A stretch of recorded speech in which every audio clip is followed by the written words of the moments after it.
Welcome to the Imperial Starfighter Corps, the infamous world of the Empire's esteemed combatants of the sky.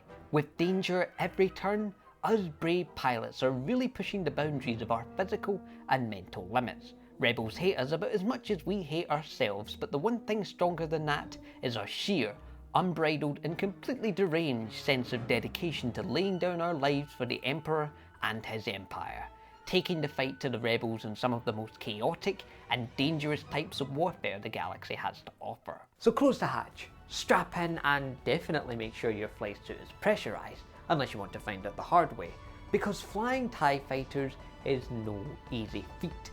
So if you have what it takes to combat the rebel starfighters in what might as well be a flying coffin, then stick around, because this is why TIE pilots really are that bad.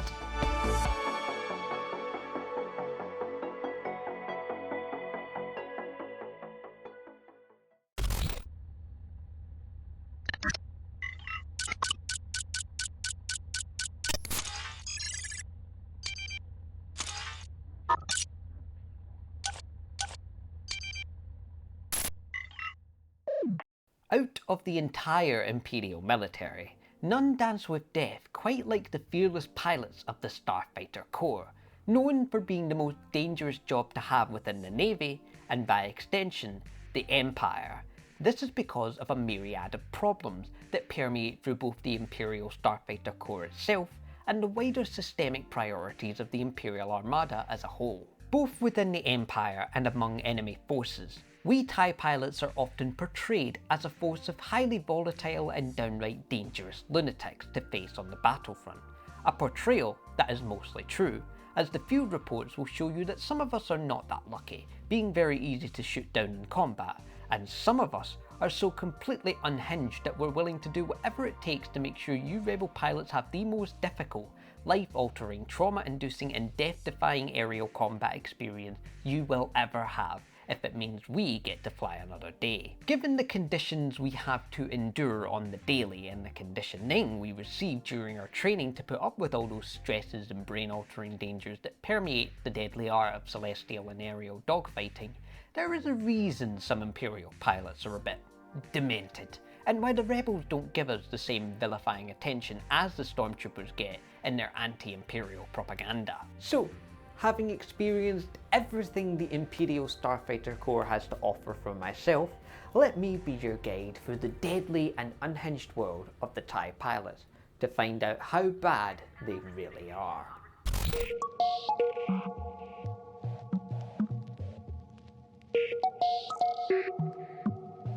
An Imperial Starfighter or TIE pilot is a person brandishing the standard issue black pressurized flight jumpsuit and plastoid armour. This individual's role is to operate the TIE-LN Starfighter on behalf of the Imperial Navy. As a vital part of the Navy's frontline offensive force, TIE pilots are required to establish aerial superiority within planetary atmospheres and cosmic environments. While recognised as its own thing, the Starfighter Corps is still a branch under the Navy, and a tremendously vital one at that, both extensively relying on each other for the operations they both partake in. The continued cooperation of the Starfighter Corps' pilots and the Imperial Navy's Admiralty have been an essential part to the overall operational status of both corps as a whole. As TIE pilots, we are always headquartered aboard Imperial Navy capital ships or stations, and calling them home for however long our deployment is, and it is here that we partake in a whole host of operations on behalf of the commanding personnel in charge of us and our squadrons, as it should be noted that the single most vital job performed by TIE pilots is to defend and protect these headquarters as the very first line of defence in any given combat scenario, no matter if it is an entire fleet, a singular vessel, space station or planetary surface base or garrison. Having the weight of the Imperial Navy and the survival of its vessels on our shoulders can be incredibly stressful. If said vessel under our protection is terminated in action, then that is on us for the most part. When going on the offensive, however, TIE pilots are instead the critical first responders to suspected enemy activity, and will be the first ones to get into the heart of active combat should a rebel fleet decide to rear its big, ugly Mon Calamari styled head. Unlike the stormtroopers, TIE pilots do not have variants, nor does each pilot even specialise in any particular TIE. The standard practice instead is that pilots should operate a different TIE model for each deployment, depending on the situation and combat strategy chosen by the commanding officer, as each TIE variant is suited for adaptability. TIE models will of course dictate squadron composition, as that is very much situation dependent, an important thing that we TIE pilots have to keep in mind when going up against rebel capital ships, with their destruction often being the deciding factor in most battles. In essence, being a TIE pilot, while a simple job, has many complexities not for the faint of heart, especially when you start delving into the finer details of squadron composition, warfare strategy, and dogfight manoeuvring. But in history, us Imperials are not the only ones to face the dangers of aerial combat. Let's talk about the Republic's Starfighter Corps.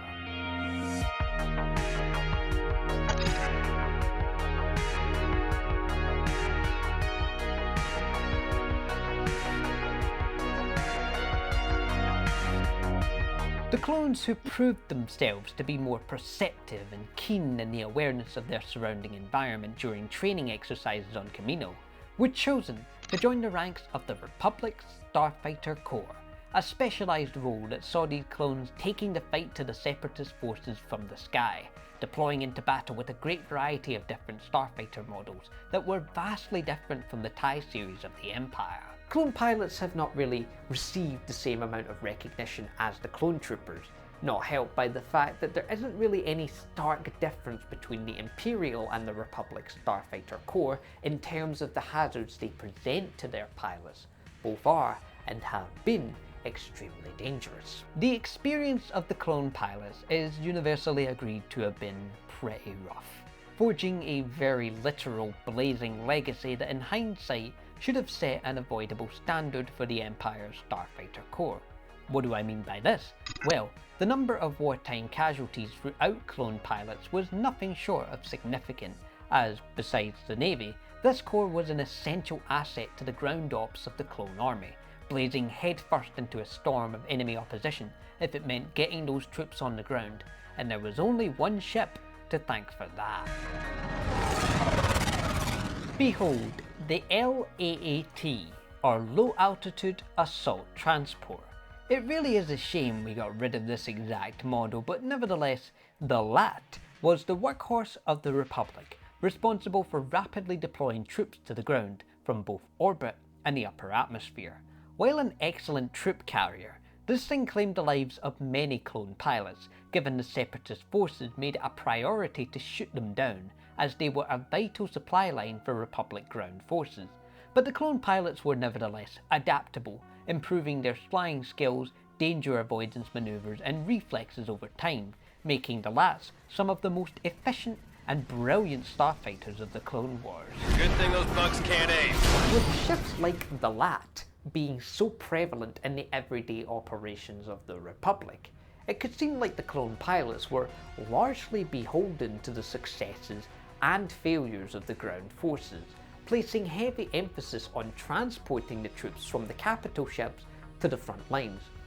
But there was more to it than that. As we now know, clones shared a strong sense of brotherly camaraderie with each other. The clone pilots were no exception to this, despite being separated on the daily by many miles at any given time. The Republic placed great emphasis on squadron teamwork, a big deal in the Clone Wars, as the Separatist Starfighter Corps, if you even want to call it that, relied on unmanned, semi-intelligent droid starfighters like the Vulture, Tri-Fighter or Hyena Bomber, that were capable of more effectively coordinating and communicating among themselves, all the while relaying field information to their commanding capital ships at a greater rate with increased efficiency and accuracy. Being machines, it's only natural that they will have the upper hand over organic limitations, like the capability to operate under heavy gravitational forces during intense maneuvers, and forgoing basic needs like breathing, sleeping, eating or life support, and even organic reaction time, adjusting to situations faster than organic clones.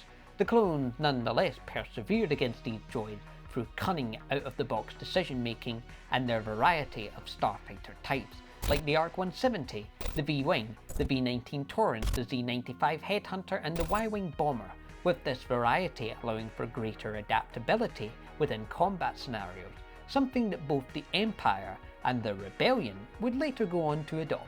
The design of the Rebel fighters specifically would later draw upon or iterate on a lot of these Clone Wars starfighters, only natural given their ultimate intention to reinstate the new Galactic Republic.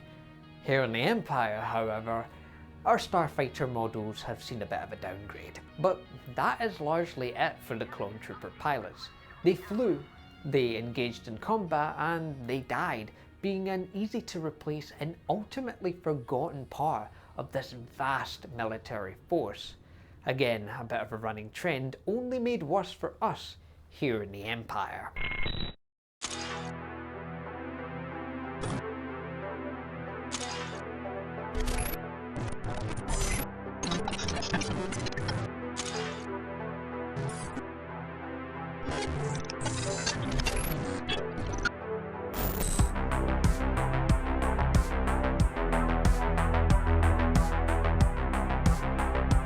We TIE pilots certainly have it rough. From the moment we step into those academies, our piloting skills are quite literally forged in fire, as the testing and the training we receive is nothing short of rigorous. I still remember my first active deployment. A couple of good squadron mates were lost on that day, especially the one that crashed into the back wall of our then Architans' hangar. She entered her TIE as a person and then left it as a puddle. From the Republic to the Empire, the dangers present for starfighter pilots did not disappear, the biggest being life support if you ask me. So let's not kid ourselves. TIE pilots are a major downgrade, with the majority of them featuring no built-in life support system of any kind. Instead, we wear that infamous flight suit with the big bulky boxes on the front of our chest plates, allowing us to breathe in the vacuum of space. These suits can get hot, stuffy and uncomfortably sweaty, especially in stressful situations that demand our fullest attention. So you can see how that would be a bit of a distraction, but you get used to it eventually. Due to the uncomfortable flight conditions and the rigorous training, very few trainees ever actually make it out of the academies, and the ones that do often end up becoming stuck-up hotshots with their heads lodged up their own twin-ion engines. But spend any time as a TIE pilot, and it's not hard to see why. There is a certain level of arrogance that is needed if you want to survive as a TIE pilot, with the Empire's top aces thriving in the conditions of this core, creating a unique dichotomy in which they become the most feared force on the battlefront, while actively being hindered by the shortcomings of the TIE design, as a result of the Empire being one giant cheapskate. These pilots are deadly because they understand how to coordinate effectively, and the value of squadron teamwork, made better by having an almost uncanny awareness of the space surrounding their fighter, along with how you adapt and take out each rebel fighter variant, begging the question, how good would they be in a better designed starfighter model? TIE pilots of this caliber are rare and difficult to come by, but you cannot dismiss the skills of even your average pilot who has survived just a little bit longer than usual.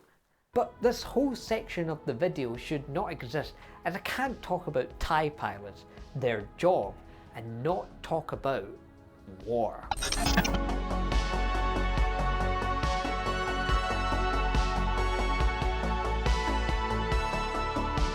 All this talk of the dangers of being a TIE pilot, and not once have I actually mentioned what that danger is. 1 year. Just one. That is the life expectancy of your average run-of-the-mill TIE pilot. So, with that in mind, I want you to close your eyes and I want you to imagine yourself in the cockpit of a TIE fighter, on standby in your ISD's hangar, ready and eager to deploy into the mission. From the briefing, you know what your objective is. destroy the enemy capital ship. A simple mission. You and your squadron give the go-ahead. All systems are in check. Engine, weapons, comms, and a composition of fighters and bombers suited for this situation. Many seconds pass as you anticipate launch. Eventually, with a thunderous mechanical click, your fighter is released from its restraints, dropping down as those repulsors catch the falling craft from hitting the hangar deck. With that familiar sense of mid-air suspension and ease of your body's tension, you throttle up. That familiar roar, now amplified as you and your squadron race from the hangar in unison, ready to engage. The mission instructions replaying in your mind so as to not screw it up. You get tense as you await the expected resistance, grazing the underside of the vast metal behemoth of your home Star Destroyer and erupting forth from the enormous dagger, pointing, guiding you to success. It's always been by your side out there, hasn't it? Assisting you in the deadly battles you have participated in. A shining metallic beacon in the void of space. It is only now, past that point, that you are able to lay your eyes on what lies ahead.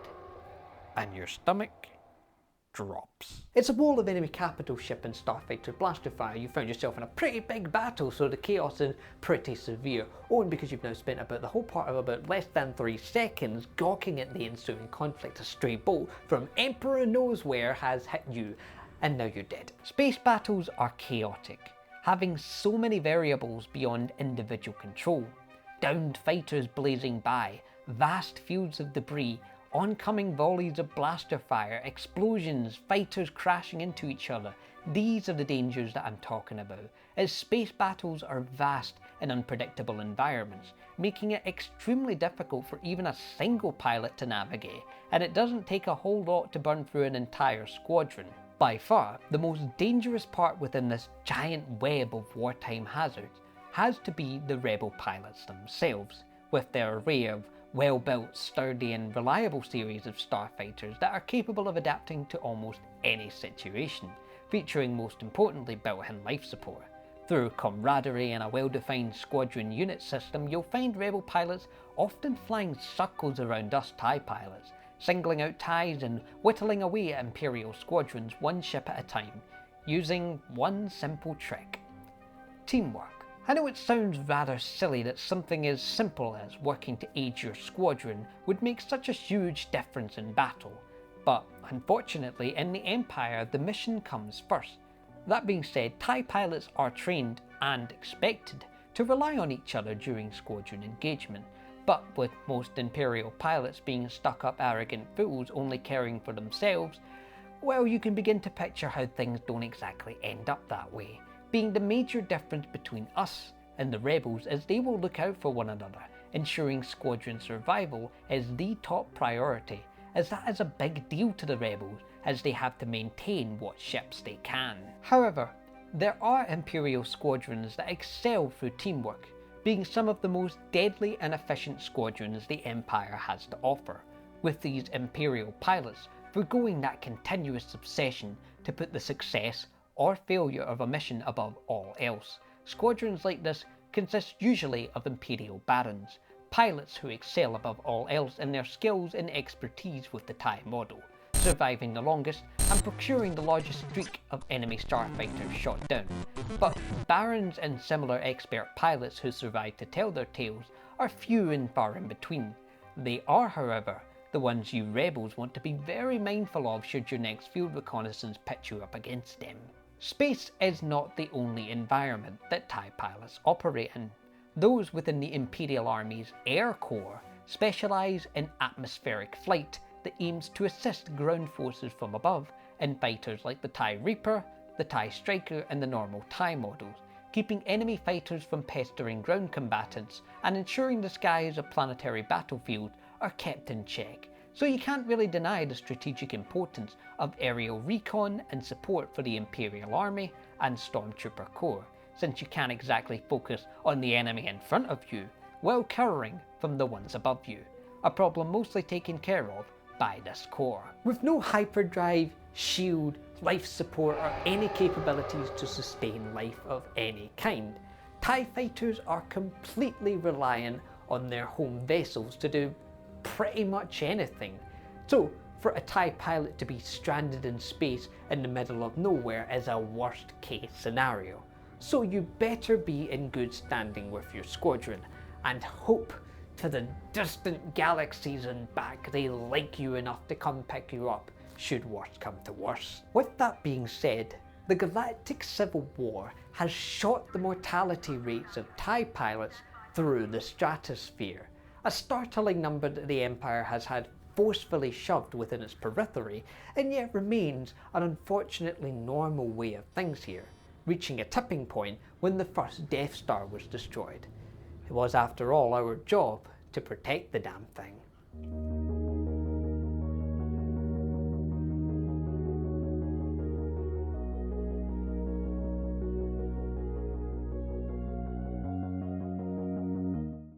Being a TIE pilot is terrible. Don't get me wrong, each and every TIE pilot is more than capable of operating a TIE and taking on rebel starfighters. In fact, I'd even go as far to say that they are some of the best pilots in the galaxy, given the conditions they are forced to endure. But it is hard to say anything resembling any form of praise for these guys, as so much of what is wrong with the Starfighter Corps isn't even because of the TIE pilots themselves. It's the equipment. The Starfighter Corps is made to be expendable, representing the worst of the Empire's emphasis on sheer numbers over quality and strategy. But on an individual level, are TIE pilots really that bad? Well, it depends, as some survive through sheer luck, skill, or being in the right place at the right time.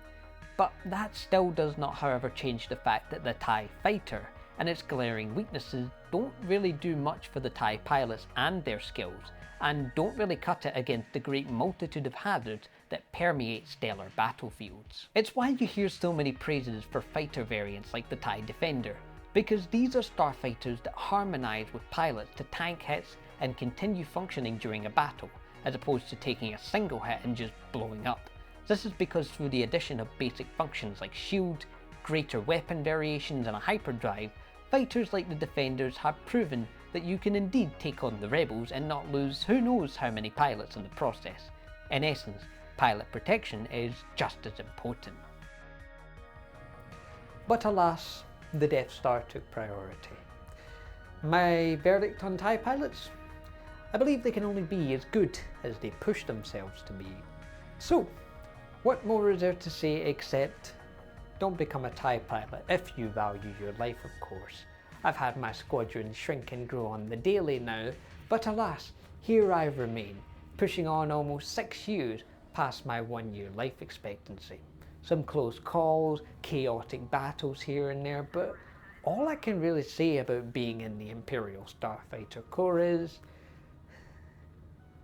it's lonely. So, if you enjoyed this video, please leave a like, comment, and subscribe to become a part of the Empire today. And with that, long live the Empire, and may the Force be with you.